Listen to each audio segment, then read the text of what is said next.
Nagbigay tribute si Optimum star Claudine Barreto sa namayapang aktres na si Jacqueline Jose na nakasama niya sa iconic soap operang Mula sa Puso sa ABS-CBN noong 90s. Matapos niyang magbigay pugay sa yumaong aktres na si Jacqueline Jose, nangako si Optimum star Claudine Barreto na magiging ate siya sa mga naulilang anak nito na sina Andy Ejiman at Gwen Garemond. Sa mga hindi nakakaalam, nagkasama sila sa iconic soap operang Mula sa Puso sa ABS-CBN noong 90s. Gumanap na mag-ina ang dalawa bilang si Bea at Anay Magda at hanggang ngayong tumatakas sa kasaysayan ng Philippine Television ang nabanggit na palabas. Kabilang pa ang kanilang primera kontrabida na si Selena Matias na mahusay na ginagampanan ni Princess Punsalan. Sa isa pang Instagram post na may kalakip na throwback clips ni na Jacqueline, sinabi niyang aalagaan niya ang dalawang anak na naulila ng mga ito. Nakatag naman ito sa Instagram account ni na Andy at half-brother nitong si Gabby Ejiman na anak ni Mark Hill. Naiintindihan ko kung bakit siya humahagulgol. Naalala mo yung Mula sa Puso? Na napakatagal po nitong teleserye na ito, si Nanay Magda, di ba? Oo, si Nanay Magda, napakagandang na may pilat sa mukha, di ba? Naiintindihan po natin kung bakit si Claudine ay gano'n na lamang ang lalim ng kanyang pamimighati sa pagpanaw ni Jacqueline. Nagturingan kasi sila na hindi na iba, magnanay talaga. Magnanay talaga ang kanilang turingan. At saka magkasama pa sila halos doon sa ilang kanto lang ang layo sa Loyola Grand Villas, di ba? At ngayon lang natin nalaman, si Claudine mismo ang nagkwento na kapag pala siya ay nawawalan na ng lakas ng loob, kapag kailangan niya ng tao na magbibigay sa kanya ng masarap na pangunawa, pumupunta pala siya sa bahay ni Jacqueline para yumakap, magpahaplos at maglabas ng sama ng loob. Di ba ganon? Oo. At ganon din. At yung ginagawa rin pala ni Miss Jacqueline, na pumupunta siya mismo sa bayan, umaakyat na sa natutulog. Oo, di ba ibang-iba yung samahan nila. Natutulog pa si Claudine. Hindi niya ginigising, pero malinaw na malinaw sa kanyang isip na nandito ako para lang yakapin ka, di ba? Parang ganon. At ganon po talaga yung mga nagkakasama-sama sa teleserye o sa pelikula, lalo na kung ang teleserye inabot ng ilang taon. Totoo yan. Nakapagbubuo sila talaga ng napakagandang relasyon. Na kahit hindi na sila nagkakasama uli sa proyekto, buhay na buhay ang masarap nilang pinagsaluhan sa ginawa nilang project. Totoo yan. Kaya ang hagulgol ni Claudine, nanay, iba. Grabe. So, napakabigat para sa kanya nun.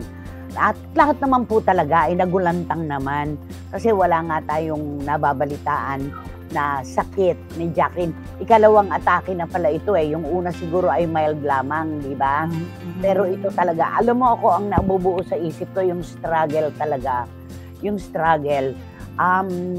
Naalala ko yung kung paano siyang inatake, kung paano siyang nag-grasp ng hangin, kung ilang oras o ilang minuto o ilang segundo ang pinaghirap niya dun sa struggle na yon. Yun ang pinakamahirap, di ba? Alam mo, nag-uusap kami ng mga kaibigan ko, yun din ang kanilang naiisip, yung struggle. Hindi po ganun kadali yon. Hindi ka naman ngayon at inatake ka sa puso, patay ka na kagad di ba? Paunti-unti yun yung atake na yon, na sabi nga nila, maaaring kung may kasama lamang sa bahay itong si Jacqueline, hindi sana inabot yung ganitong pangyayari, di ba? Correct. Doon papasok yung guilt, nanay, nung mga wala tao sa paligid niya. At yung mga tao, sana nandun sana, may paraan pa, nasalba pa doon papasok yung mga panghihinayang, yung mga sana-sana ng buhay, dapat, di ba? Diyan yan papasok, dapat sana sinamahan ko. Nakapaghihinayang na yung mga huling panahon pala, ang igsi ng buhay, hindi ko pa nakasama ang nanay ko. Mga ganon. At si Claudine, napakabigat talaga para sa kanya yung mawala ng isang kaibigan at itinuturing na nanay na tulad ni Jacqueline Jose. Ito, sabi ni Juris, Mabigat at personal para kay Claudine Barreto ang pagkawala ni Miss Jacqueline Jose dahil bukod sa magkalapit lang pala, ang mga bahay nila ay nagkasama pa sila sa maraming proyekto na sobrang tumatak sa puso ng mga Pilipino. Sa industriya kung saan ang mga relasyon at koneksyon ay kadalasang higit pa sa profesional, ang pagkawala ni Jacqueline Jose ay talagang nagdulot ng kalungkutan sa buong showbiz. Totoo naman ito, hindi lang siguro kay Claudine, nakikita lang natin yung kay Claudine dahil matindi talaga at malalim ang kanilang pinagsaluhan. Thank you, Juris Dr. Channel, thank you. In fairness, blooming po si ating Claudine. Ewan lang po kung true ang chika na nagkakamabutihan sila ni Young Handsome GMA Boy. Philip Villanueva, lihis sa kwento, no? Lihis sa kwento, pero salamat.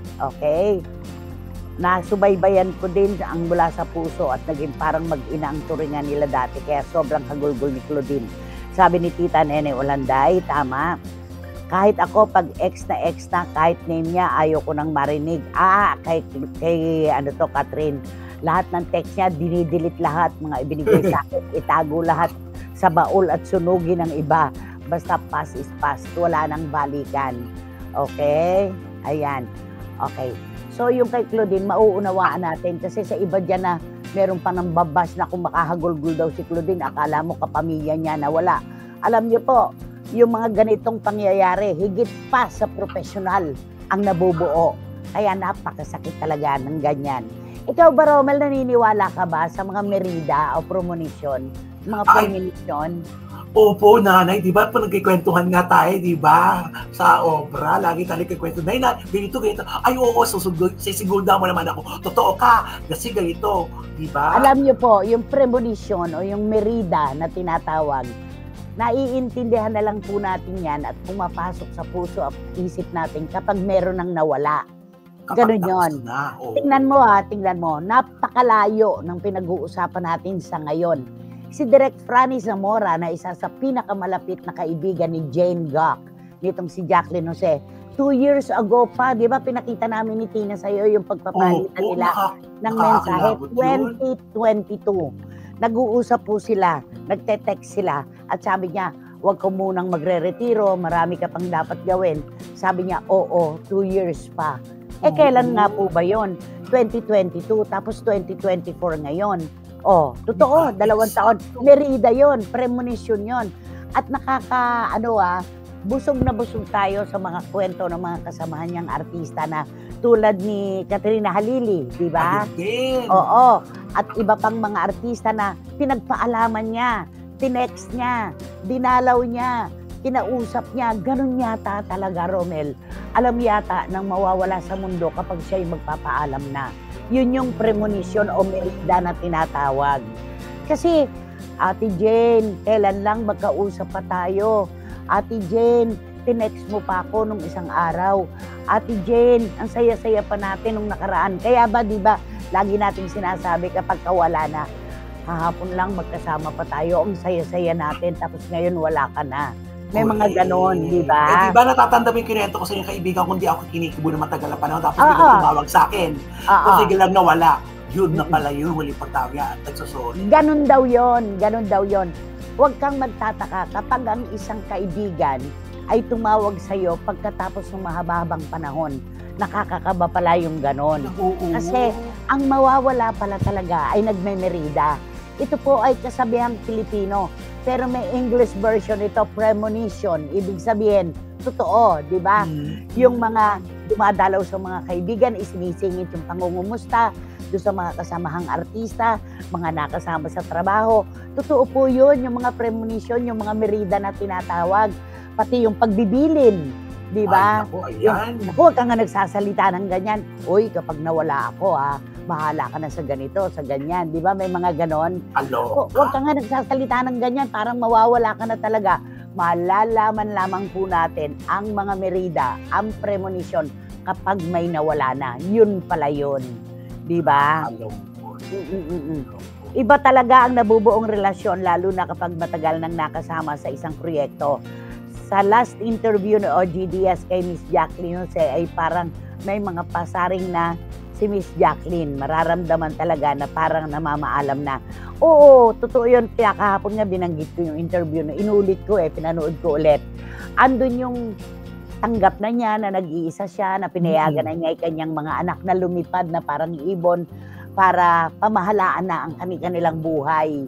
At saka sinabi niya na hindi naman ngayon at ikaw'y magulang, hindi ka na dapat pang humingi ng sorry sa anak mo. Kaya minsan tinetext niya si Andy. Sinasabi niya, anak, patawarin mo ko, hindi na mauulit. Yung mga ganon, di ba? Correct. Totoo yan